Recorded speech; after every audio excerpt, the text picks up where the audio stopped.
শ্রীকৃষ্ণের নৌকা বিলাস। বসুদেব জন্মাষ্টমীর রাত্রে শিশু ভগবান শ্রীকৃষ্ণকে নিয়ে মথুরা কারাগার থেকে গোকুলে রাখতে যাবার সময় পথে যমুনা দেবীর বিশাল স্রোতের সম্মুখীন হন। যমুনা দেবীর ইচ্ছা ছিল ভগবানের দিব্য স্বরূপ দর্শনের। ভগবান যমুনা দেবীকে আশ্বস্ত করে বলেন শ্রী রাধিকার সাথে তিনি যুগলে যমুনা দেবীকে দর্শন দেবেন। এরপর ঘটনাচক্রে অনেক কাল কেটে যায়। ভগবান শ্রীকৃষ্ণ নৌকা বিলাসের আয়োজন করেন। যোগমায়া দেবী কৃষ্ণ ভক্তদের শ্রীকৃষ্ণের কাছে পৌঁছে দেন। শ্রীমতী রাধারানী ঘোষের ঘরের বধূ। ঘোষেদের দুধ ও দুগ্ধ জাতীয় ব্যবসা বাণিজ্য। একদিন যোগমায়া দেবী বড়াই বুড়ি রূপে জটিলা কুটিলাকে বুঝিয়ে রাধারানীকে বের করেন। বড়াই বুড়ির ইচ্ছায় শ্রী রাধারানী অষ্টসখী ললিতা, বিশাখা, চিত্রা, ইন্দুলেখা, চম্পকলতা, রঙ্গাদেবী, তুঙ্গবিদ্যা ও সুদেবীর সহিত হাঁড়ি ভরে মাখন, দুধ, দই, ক্ষীর, ননি, ঘৃত, মাখন নিয়ে মথুরার হাটে যাবার জন্য যমুনার ঘাটে আসেন। সেদিন একটি নৌকাও ছিল না।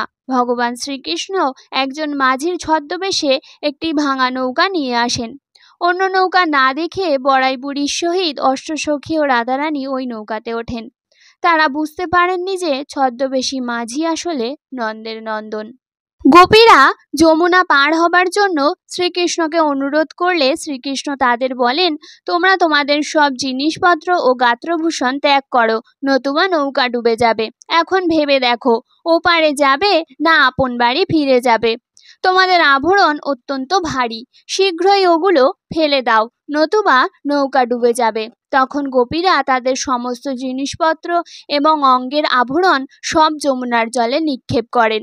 এই আভরণগুলি হলো জীবত্বের সংস্কার, যা অষ্টপাশ নামে প্রসিদ্ধ, যেমন জাতি, কুল, শীল, অভিমান, লজ্জা, ভয়, অহংকার। এই অষ্টপাশ থাকতে প্রেমরূপ যমুনাতে জীবনরূপ নৌকায় পাড়ি দেওয়া যায় না, তাই শ্রীকৃষ্ণ এইগুলি পরিত্যাগ করতে বলেন। প্রেম যমুনায় জীবন নৌকা আর শ্রীকৃষ্ণ কাণ্ডারি। প্রেমের পথেই তাকে যেতে হবে, আর অষ্টপাশ থাকতে প্রেম হয় না, আর প্রেম লাভ না হলে শ্রীকৃষ্ণকে পাওয়া যাবে না। এরপর লীলা শেষে অন্তিমে ঝড় উঠলে রাধারানী মাঝিরূপী ভগবানের সাথে যুগলে দাঁড়ান। যমুনা দেবী যুগল রূপে দর্শন পান। শ্রীকৃষ্ণ প্রতিটি লীলাই শক্তিকে সঙ্গে নিয়ে করেন বলে শ্রীকৃষ্ণের সাথে রাধারানীকে আমরা দেখি। বস্ত্রহরণ হলো লজ্জা ত্যাগ করা, স্ত্রীলোকের ভূষণ হলো লজ্জা। ওই লজ্জাকে সঙ্গে নিয়ে ঈশ্বর লাভ হয় না, তাই ওটাকে ত্যাগ করতে বলা হয়েছে এই লীলায়। ঝুলন হলো নিত্যকার সূর্যের উদয় অস্ত দেখানো। রাসলীলা হলো একমাত্রকে বরণ করা। রাস একটি নৃত্যকলা, যেন সকলের মুখ চোখ একমাত্র শ্রীকৃষ্ণকেই দেখে। নৌকা বিলাসের নৌকা হলো পৃথিবী, যার গতি আছে। ওই গতির সাথে পাল্লা দিয়ে আমরা চলেছি, কিন্তু আমাদের গন্তব্য বলতে কিছুই নেই। আর নৌকা চালাবার যিনি কাণ্ডারি, তার দিকে কেউ তাকাচ্ছি না। তিনি নৌকা বিলাস রূপকে দেখিয়ে তার হাতেই যে চালনা কাঠি, তা জগৎ নিয়ন্তা বুঝাচ্ছেন। রাধারানী হলেন আরাধিকা বা কৃষ্ণ উপাসনার স্তর। নৌকা করে আমরা জলপথে পারাপার হই। এই যমুনা এখানে ভবসাগর, কাণ্ডারি স্বয়ং ভগবান। সংসার সমুদ্রে পারাপার হতে গেলে ভগবানের নৌকা ব্যতীত আর ভরসা কই? সেই ভগবান গোবিন্দই ভরসা। যে গোবিন্দের আশা করে, গোবিন্দ স্বয়ং সেই ভাগ্যবান ভক্তের হাত ধরে স্বীয় নৌকায় তুলে ভবসমুদ্র পারাপার করে দেন। তিনি ভবসমুদ্র পারাপারের মাঝি। তার চরণাশ্রয় করে কৃষ্ণানুশীলন করে জন্মান্তরের আবর্ত থেকে মুক্ত হয়ে ভগবদ্ধামে ফিরে যাওয়াই প্রত্যেক মানুষের একমাত্র কর্তব্য। শ্রী চৈতন্য মহাপ্রভুর শিক্ষা অনুযায়ী ভগবান কৃষ্ণ সর্বদাই বিরাজমান। ঠিক যেমন সূর্য সবসময়ই আকাশে বিরাজমান, কখন কখন তিনি আবির্ভূত হন, আবার কখন কখন তিনি অন্তর্হিত হন। ভগবত বিরহে কৃষ্ণ স্মরণ করে ভগবানের শ্রেষ্ঠ ভক্তরা ভগবত ভাবনায় তন্ময় হয়ে থাকতেন। শ্রী চৈতন্য মহাপ্রভুর শিক্ষা হচ্ছে ভগবত বিরহে হরি ভজন। এইভাবে ভগবত সান্নিধ্য আরো নিবিড়ভাবে লাভ হয়।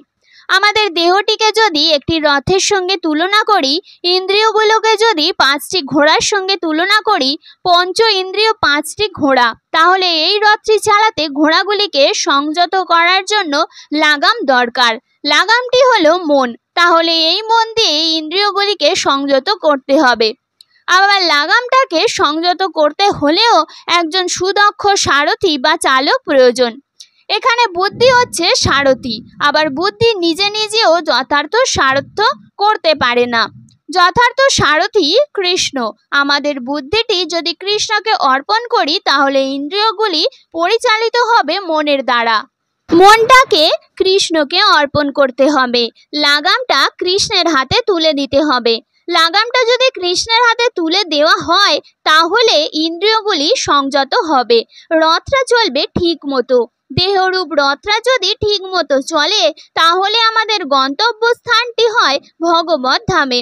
অতএব প্রকৃত বুদ্ধিমানের কাজ হলো লাগামটি কৃষ্ণের হাতে তুলে দেওয়া। সেই জন্যই কৃষ্ণের চরণে প্রণতি নিবেদন করে নিজেকে সর্বতোভাবে শ্রীকৃষ্ণের পাদপদ্মে অর্পণ করতে হবে।